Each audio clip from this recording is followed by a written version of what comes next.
Fala, meu lindo! Minha linda! Mas antes de a gente ir para essa mensagem, curte o vídeo! Isso! Curte o vídeo, compartilha, comenta, só escreve aí de onde você tá vendo, manda pros inimigos, pros amigos, a todo mundo manda. Primeiro livro dos Reis, capítulo de número 17. A gente vai caminhar debaixo de uma palavra que eu conheço há muito tempo, mas que em todo o meu ministério, mais de 10 anos, eu nunca parei para pregar. Eu nunca preguei sobre esse texto. E essa semana, revisitando as minhas notas, o Senhor me trouxe à memória essa palavra. E eu vou te dizer que Deus é tão perfeito, Deus é tão sobrenatural, que enquanto o Senhor ministrava no meu coraçãozinho essa palavra, eu já sabia o primeiro endereço aonde ela iria parar. Hoje à tarde, enquanto eu orava no meu quarto, falava com Jesus, eu liguei para 2 amigos e disse: tem uma palavra de Deus para vocês. Então o primeiro, vamos dizer assim, aquele que recebeu já foi à tarde o primeiro, mas agora é você. E agora é você que está aí na sua casa. Só que veja, esse sentimento, ele vai trazer tanta paz para o teu coração, que se você crer de todo o teu coração, meu lindo, a sua vida vai ter uma guinada de história sobrenatural. Vamos lá. Muito obrigado aos irmãos que creram. Temos uns 30 aqui que creram. Elias, que era dos habitantes de Gileade, disse a Acabe: como vive o Senhor Deus de Israel, diante do qual me ponho de pé, não haverá orvalho nem chuva nesses anos, senão segundo a minha palavra. Elias está dizendo. Verso 2 diz: e a palavra do Senhor veio a Elias dizendo: saia daqui, vá para o oriente e te esconda junto ao ribeiro de Querite, que está diante do Jordão. E será que tu beberás do ribeiro, e ordenarei que aos corvos levem alimento para você. Bom, eu sei que você compreende o que eu vou dizer, mas algumas coisas que Deus nos impulsiona, que Deus nos encoraja, que Deus nos envia, algumas circunstâncias que nós entramos amando do Senhor, são extremamente desconfortáveis.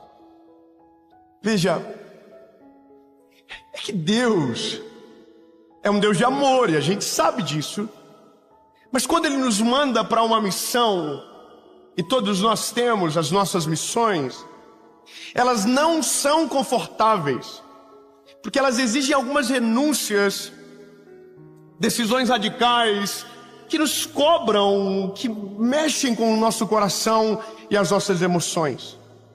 E uma das coisas que mais paralisa o ser humano não é a ausência de palavra de Deus sobre nós, não. O maior motivo de paralisarmos é o medo que temos para viver o que Deus manda.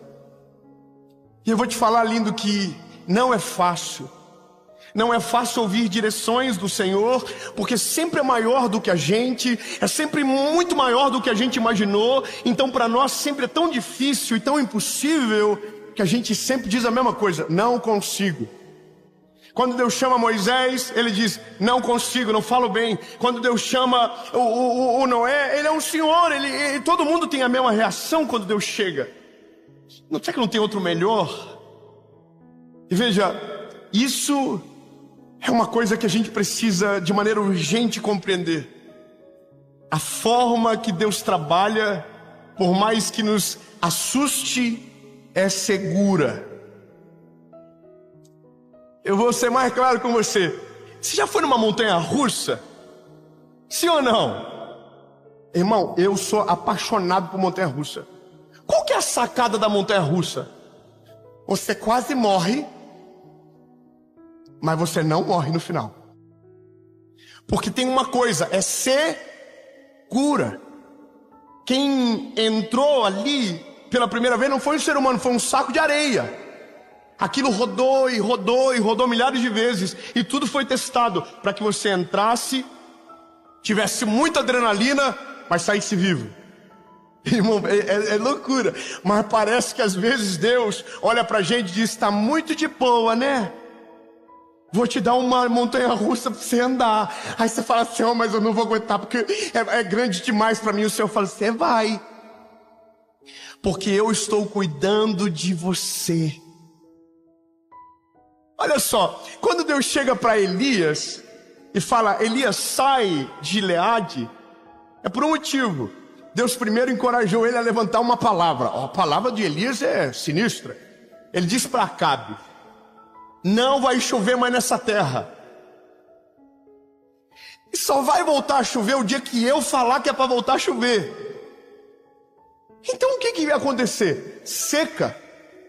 Então, para que ele não fosse obrigado a voltar atrás das suas palavras, Deus falou para ele: sai de Gileade e vai para o ribeiro de Querite. Agora observe bem, Gileade, que é onde ele mora, é um lugar nas montanhas, um lugar maravilhoso, está tudo certo. Aonde Deus envia ele é para o meio do deserto da Judéia. Ou seja, num dia ele é um homem que tem uma residência, no outro dia ele é um fugitivo morando no deserto. Então veja, quando Deus nos aponta alguns caminhos, a gente fica desesperado, porque a gente: Senhor, olha o que eu vou ter que abrir mão, olha o que eu vou ter que deixar para trás. E aí Deus continua dizendo: vai. Só que veja, a forma com que Deus faz com Elias me dá uma alegria muito grande, porque vivi sem ter ouvido dessa forma.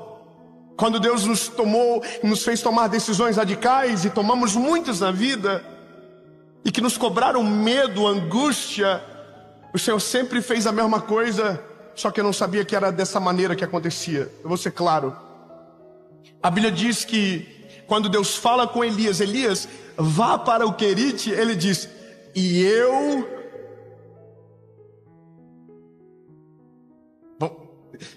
Os olhinhos, olha no olhinho. Deus diz para ele: Elias, eu enviarei os corvos para te servir.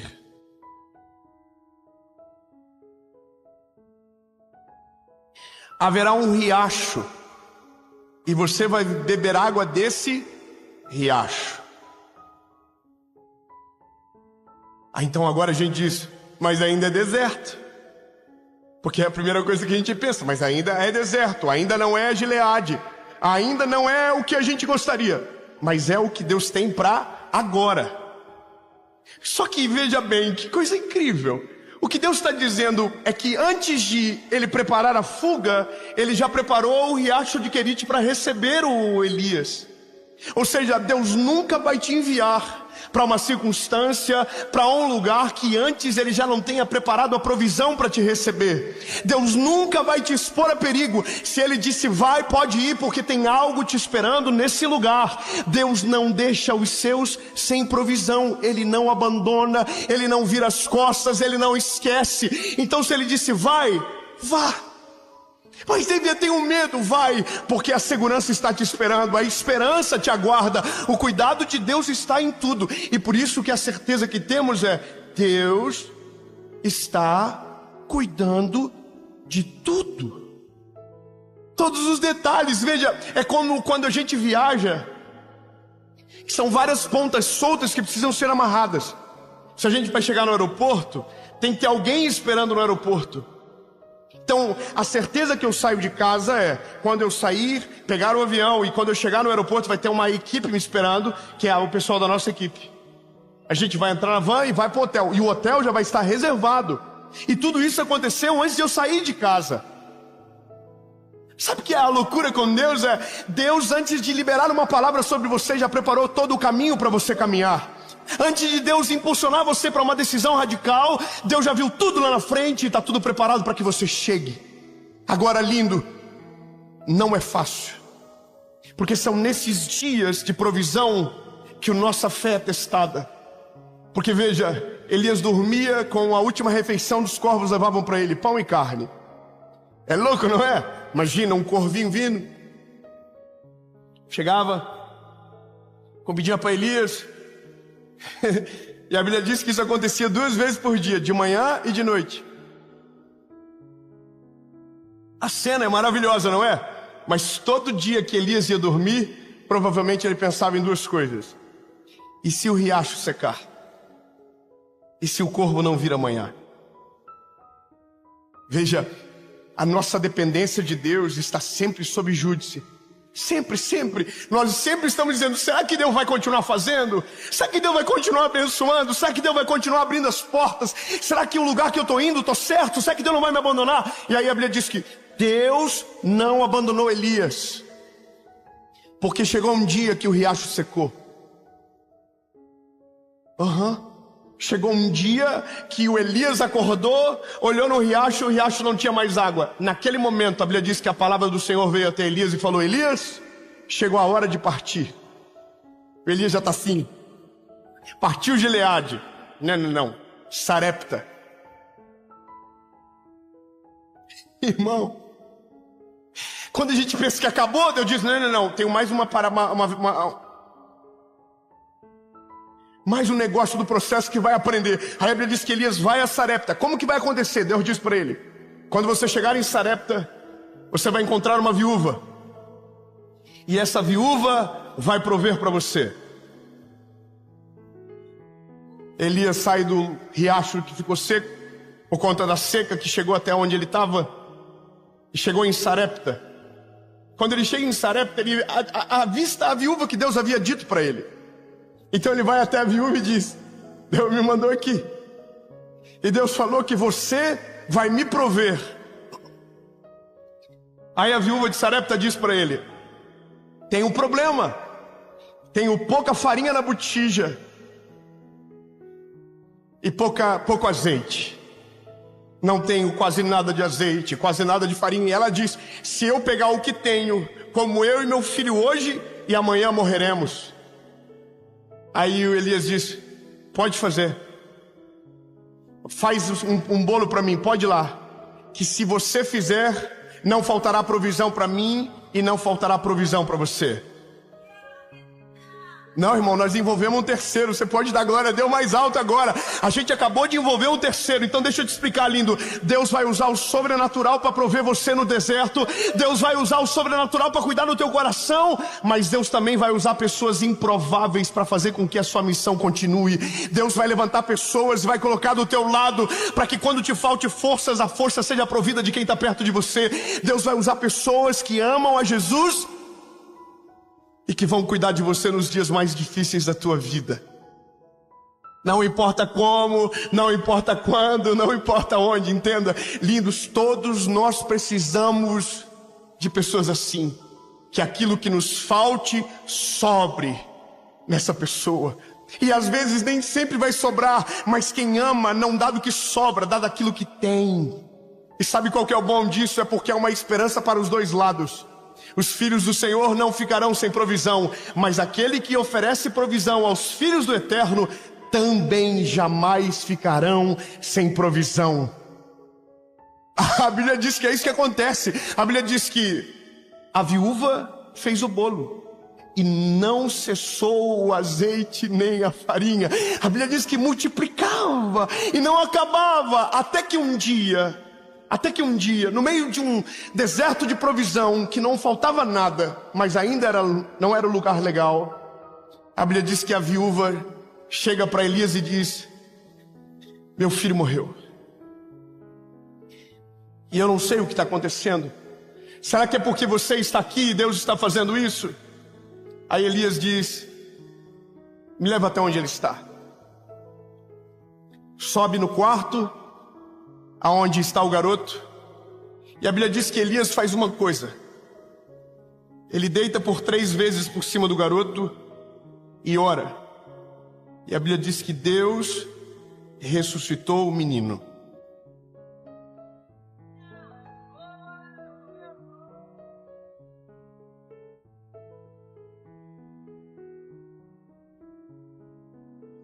Eu vou ser claro com você, lindo. Talvez você se identifique. Mas eu gosto de andar com gente que está nas mãos do Senhor. Eu gosto de andar com gente que está sendo cuidado por Deus.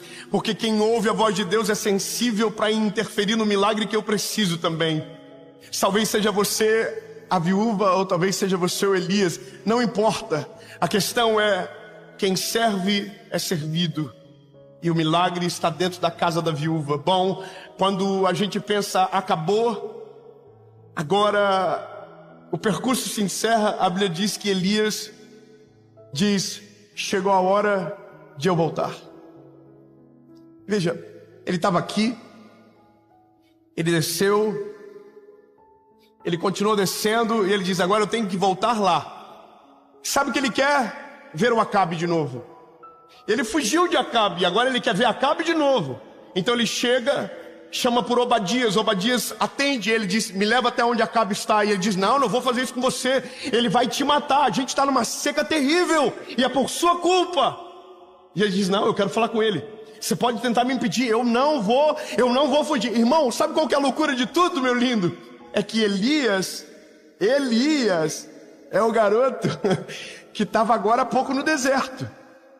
O Elias é o garoto que agora há pouco estava esperando o corvo chegar com o alimento. O Elias agora há pouco era o garoto que estava pedindo ajuda para uma viúva. Mas agora ele está dizendo que quer enfrentar o rei. Exatamente isso. Porque uma coisa que a gente não pode esquecer jamais é que as provações dos processos que Deus nos colocam se tornam um combustível para a fé que nos leva para algo sobrenatural. Se aquilo que nos doía, se aquilo que nos feria, se aquilo que nos colocava de joelhos realmente te alcançou, pode ter certeza que mudou muita coisa dentro de você. Você é uma coisa antes da provação e você é outra pessoa depois dela. A maturidade, a fé desenvolve, tudo cresce. Então agora você precisa observar. Elias não é o garoto que saiu, é outro garoto agora. Chamam o Acabe, levam ele até o Monte Carmelo.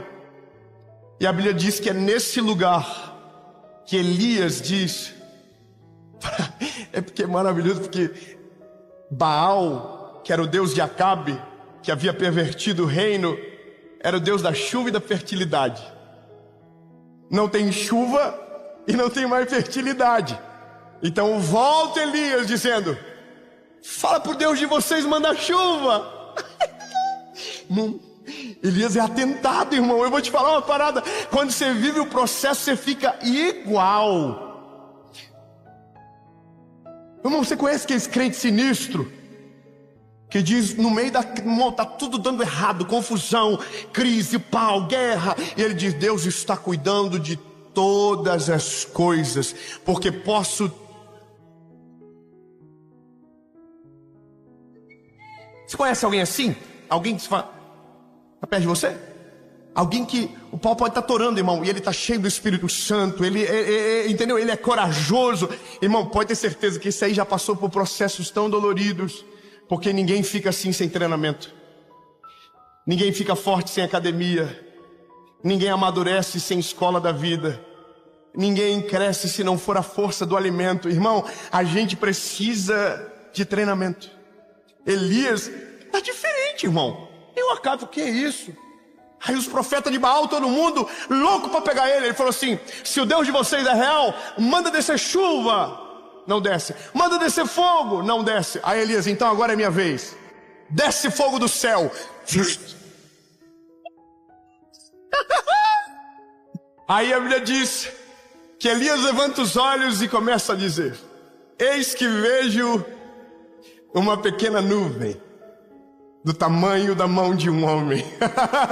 Aleluia! No meio do deserto, no meio da seca, tem um homem de olhos levantados dizendo, está chegando a chuva, vai voltar, as mãos do Senhor estão voltando sobre a terra de Israel. Lindo! Só tem essa ousadia quem vive a provisão do Senhor. Então, lindo, eu não sei qual estágio da vida que você se encontra, mas se talvez você esteja na curva descente, sabe, na curva decrescente da história, você precisa saber, Deus está cuidando de